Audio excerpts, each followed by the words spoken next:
7. Pemandangan di dusun. Sesungguhnya persahabatan yang rapat dan jujur di antara kedua orang muda itu, kian lama kian tersiarlah dalam dusun kecil itu. Di dusun, belumlah orang dapat memandang kejadian ini dengan penyelidikan yang seksama dan adil. Orang belum kenal percintaan suci.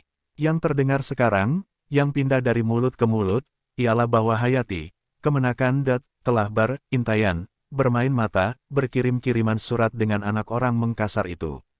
Gunjing, bisik dan desus, perkataan yang tak berujung pangkal, pun ratalah dan pindah dari satu mulut ke mulut yang lain, jadi pembicaraan dalam kalangan anak muda-muda yang dukluk di pelantar lepau petang hari.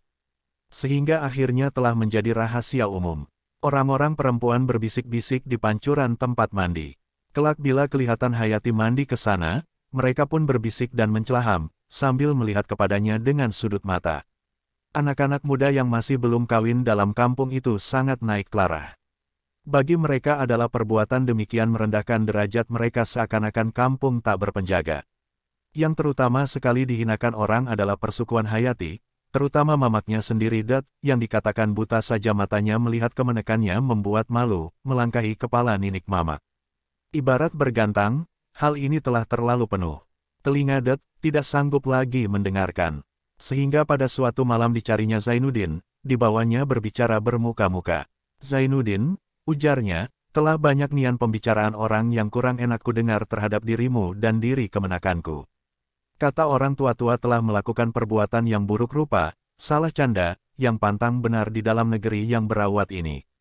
Diri saya percaya bahwa engkau tiada melakukan perbuatan yang dada senonoh dengan kemenakanku, yang dapat merusakkan nama Hayati selama hidupnya. Tetapi, sekarang saya temui engkau untuk memberi kau nasihat, lebih baik sebelum perbuatan berkelanjuran, sebelum merusakkan nama kami dalam negeri, suku Sako turun-temurun, yang belum lekang di panas dan belum lapuk di hujan, supaya engkau surut. Tercengang Zainuddin menerima pembicaraan yang ganjil itu, bagai ditembak petus tunggal rasa kepalanya. Lalu dia berkata, mengapa engkau berbicara demikian rupa kepada diriku? Sampai membawa nama adat dan turunan. Harus hal itu saya tanyai, karena di dalam adat kami di Minangkabau ini, kemenakan di bawah lindungan mamak. Hayati orang bersuku berhindu berkaum kerabat, bukan dia sembarang orang. Saya akui hal demikian, engku.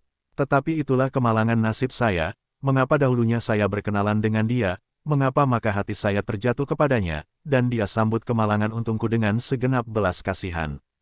Cuma sehingga itu perjalanan perkenalan kami selama kami hidup, lain tidak. Ya, tapi kasihan Hayati. Engku sendiri tahu bagaimana dia dipandang bunga di dalam persukuannya. Dahulu dia lurus, gembira, tetapi sekarang telah pemenung dan pehibah hati. Hatinya telah rusak binasa semenjak berkenalan dengan engkau dan kalau diperturutkan agaknya badannya akan kurus kering, dan kalau dia terus binasa, bukankah segenap persukuan dan perlindungan di rumah gedang kehilangan mustika? Zainuddin, serba susah saya di dalam hal ini. Nama saya sendiri, gelar pusaka turun-temurun menjadi buah mulut orang, dikatakan mamak yang tak pandai mengatur kemenakan. Dan lagi engkau sendiri, belumlah tinggi pemandangan orang kepada didikan sekolah. Kejadian ini telah mereka pertalikan dengan sekolah 58, itulah bahaya anak kemenakan diserahkan ke sekolah kata mereka sudah pandai dia berkirim-kiriman surat dengan laki-laki, padahal bukan jodohnya. Sebab itu, sangatlah saya minta kepadamu, Zainuddin, sudilah kiranya engkau melepaskan Hayati dari dalam kenanganmu. Dan berangkatlah dari negeri Batipuh yang kecil ini segera, untuk kemaslahatan Hayati. Artinya engkau merenggutkan jantung saya dari dada saya, jawab Zainuddin sambil menekur.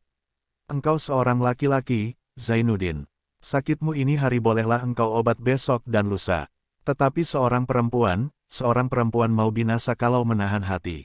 Tidak engkau, hati laki-lakilah yang kerap remuk lama, perempuan dapat segera melupakan hidupnya di zaman muda.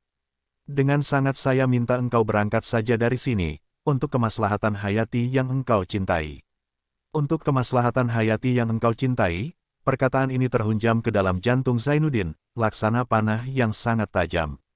Dia teringat dirinya, tak bersuku, tak berhindu, anak orang terbuang, dan tak dipandang sah dalam adat Minangkabau.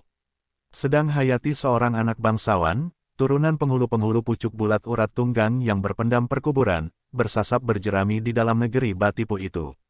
Alangkah besamnya kurban yang harus ditempuh Hayati jika sekiranya mereka langsung kawin, dan tentu Hayati tiada akan tahan menderita pukulan yang demikian hebat. Dia termenung mengingat untungnya, yang hanya mengecap lazat cinta laksana bayang-bayang dalam mimpi.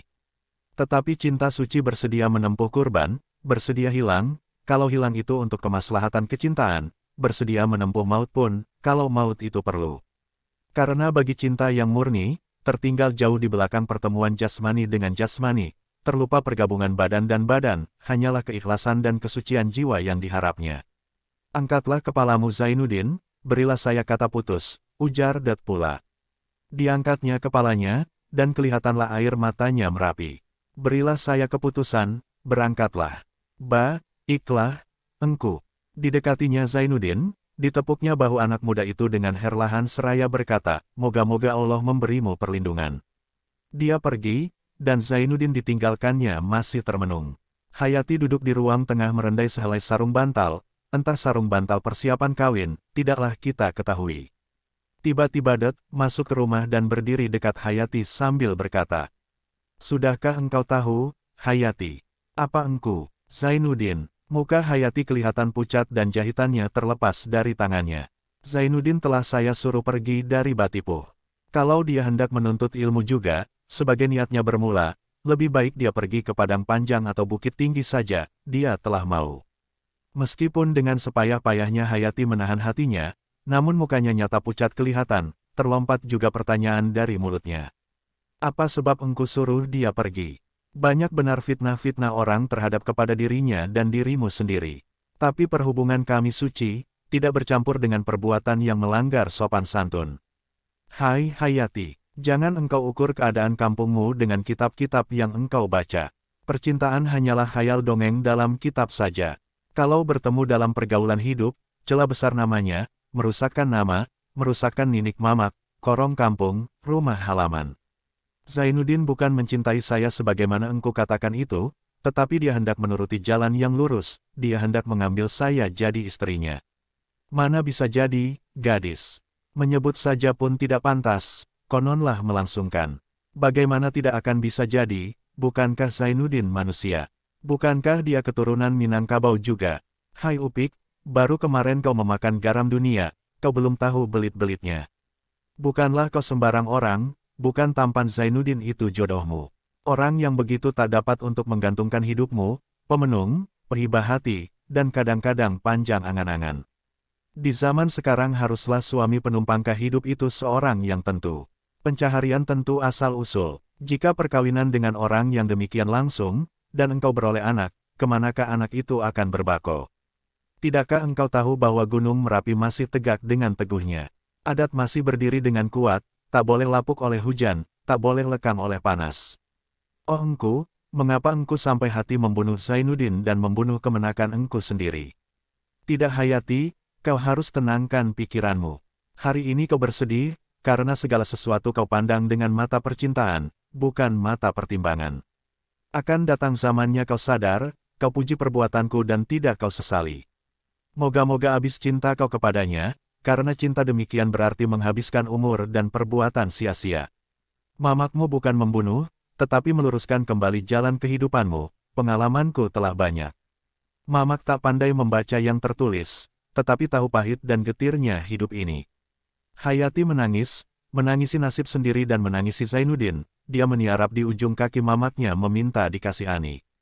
Tapi percuma menanamkan padi di sawah yang tak berair, percuma mendakikan akar sirih, memanjat bate percuma meminta sisik kepada limbat. Sekarang kau menangis, dan nanti kau akan insaf sendiri, ujar mamaknya pula, sambil menarikkan kakinya yang sedang dipagut oleh Hayati perlahan-lahan. Zainuddin baru saja sampai ke rumah bakonya. Mande Jamilah telah menyambutnya dengan muka pucat pula. Belum selesai dia makan, Mande Jamilah telah berkata, lebih baik engkau tinggalkan Batipuh ini, tinggallah di Padang Panjang. Sebab namamu disebut-sebut orang banyak sekali. Tadi sore Mande mendengar beberapa anak muda hendak bermaksud jahat kepadamu.